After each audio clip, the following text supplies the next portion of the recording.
바늘땀. 데이비드 스몰은 미국 디트로이트에서 태어나고 자랐다.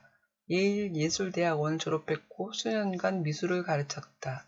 뉴욕타임즈 등에서 일러스트레이터 경력을 쌓았으며 이후 어린이 그림책을 그리기 시작했다. 부인 사라 스튜어트와 함께 만든 리디아의 정원으로 칼대꽃 입상과 크리스토퍼상, 대통령이 되고 싶다고로 칼대꽃 메달을 받았다. 2009년에 발표한 바늘땀은 전미 도서상 최종 후보까지 올랐다. 작품으로 리디아의 정원, 도서관, 나 혼자 등이 있다. 줄거리. 엄마는 툭하면 잔기침을 했고 방구석에 숨어 조용히 흐느끼거나 천장 문짝을 후려치듯 닫곤 했다. 그게 엄마의 언어였다. 아빠는 퇴근하기가 바쁘게 지하실로 내려가 샌드백을 두들겼다.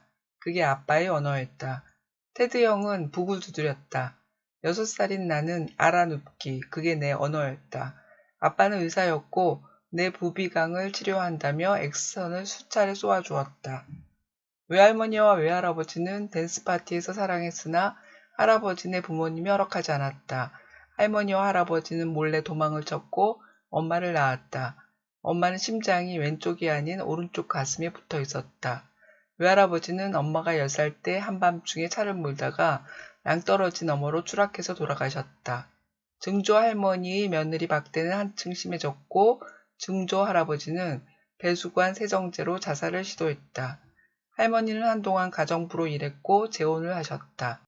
엄마와 나는 외할머니가 사는 인디애나 남동부까지 긴 여행을 했다. 엄마는 할머니가 미쳤다는 말을 하지 못하게 했다. 11살 되던 해 병원 부인 친목회에 왔던 딜런 아주머니는 내 목에 혹이 있는 걸 발견했다. 그 즈음에 아빠는 승진이나 봉급이 인상되었던 것 같다. 내 목 수술은 아빠 엄마의 유례없는 소비에 밀려 일단 보류됐다. 3년 반 뒤 병원을 좋아할 사람이 없겠지만 병원 특유의 밋밋하고 기능적인 공간과 각종 집기들은 어느새 내 생활의 일부가 돼 있었다. 나는 14살이 되었다. 수술을 했다. 그리고 재수술을 했다. 내 목엔 성대가 하나만 남아 있었다. 시커멓게 딱지가 앉은 흉터 자국. 내 여린 목을 헤집고는 피투성이 장화를 졸라매듯 얼기설기 바늘땀을 떠놓았다. 퇴원 후 엄마가 쓴 메모를 봤다. 데이비드가 태어난 지 2주가 됐어요. 물론 그 아이는 아무것도 몰라요. 암인 건 눈치도 못 채죠. 갑자기 모든 게 명백해졌다.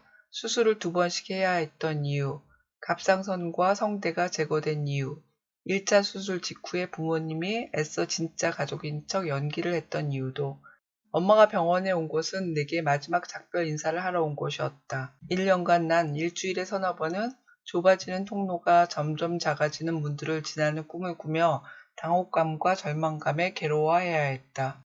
15살 전문 상담 선생님이 말했다. 미안하다 데이비드. 내 어머니는 널 사랑하지 않아. 그렇게 우리는 대화를 시작했다. 이해되지 않던 것들이 그곳에서야 마침내 이해되기 시작했다. 밤 공포증과 반복되는 꿈들까지도. 선생은 날 친아들처럼 대했고 진심으로 날 걱정했다. 그렇게 내가 차츰 자신을 회복해 나가는 동안에도 우리 가족은 급격히 붕괴해 가고 있었다.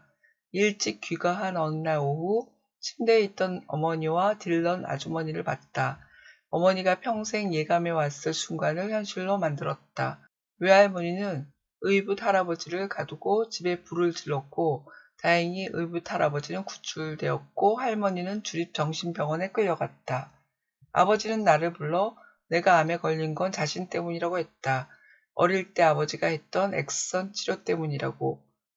16살이 되던 해 난 집을 나왔다. 디트로이트 도심의 단칸방 집에서 고등학교 졸업반을 다녔다. 배우와 화가와 가수 지망생인 친구들이 이웃이었다. 난 그 사람들이 좋았다. 그 틈에 있을 때이면 난 그나마 평범해진 기분이었고 외로움도 덜했다. 내겐 예술이 곧 집이자 고향이었다. 그 덕에 내 목소리를 되찾았음은 물론 그때나 지금이나 원하고 필요로 하는 모든 걸 예술로부터 얻을 수 있었다.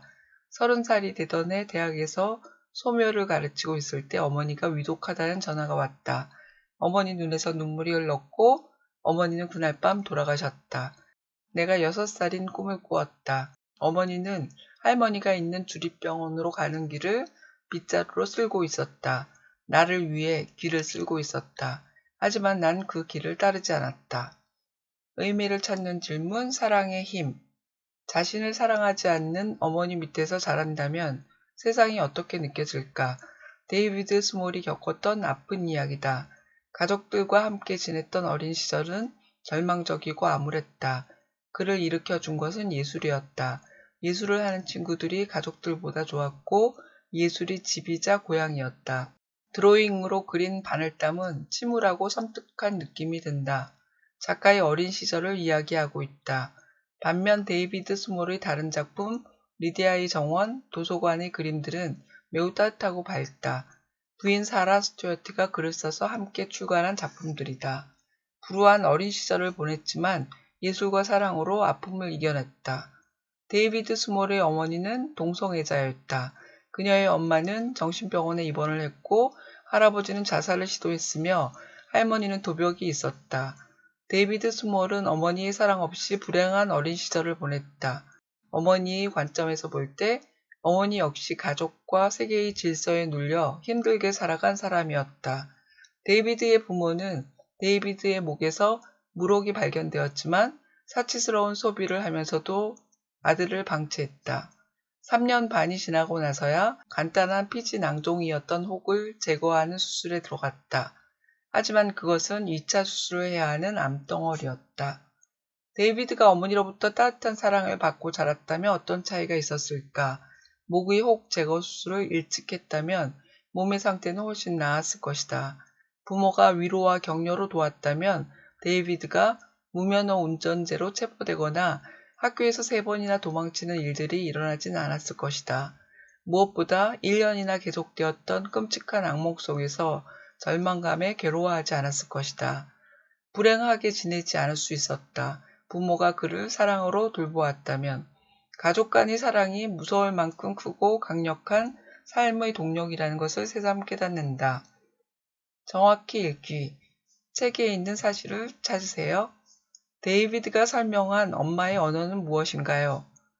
전문 상담 선생님은 데이비드에게 어떤 사실을 말해 주었나요? 그 말을 듣고 데이비드는 어떤 반응을 보였나요? 깊이 읽기. 여러분의 생각을 말해보세요. 할머니에게 폭력을 당한 데이비드는 할머니의 행동이 정당하며 자신이 응당한 벌을 받았다는 생각이 들었습니다. 데이비드가 그렇게 생각하는 것에 동의하나요? 데이비드는 왜 그렇게 생각했을까요? 데이비드는 첫 번째 수술 후 병원을 찾아온 어머니를 냉대했습니다. 어머니에 대해 어떻게 생각하고 있는 걸까요? 작가가 그린 책 리디아의 정원을 읽었나요? 바늘땀의 그림과 느낌이 어떻게 다른가요? 여러분은 가족들을 사랑하고 가족들로부터 사랑을 받고 있나요? 사랑을 주고받는 것을 어떻게 알 수 있나요? 325쪽의 두꺼운 그래픽 노블 책입니다. 작가 데이비드 스몰의 삶을 볼 수 있습니다. 그와 그의 가족들이 겪은 불행을 보며 가족들 간의 사랑에 대해 생각합니다. 또한 예술의 힘에 대해서도 살펴보는 기회가 됩니다.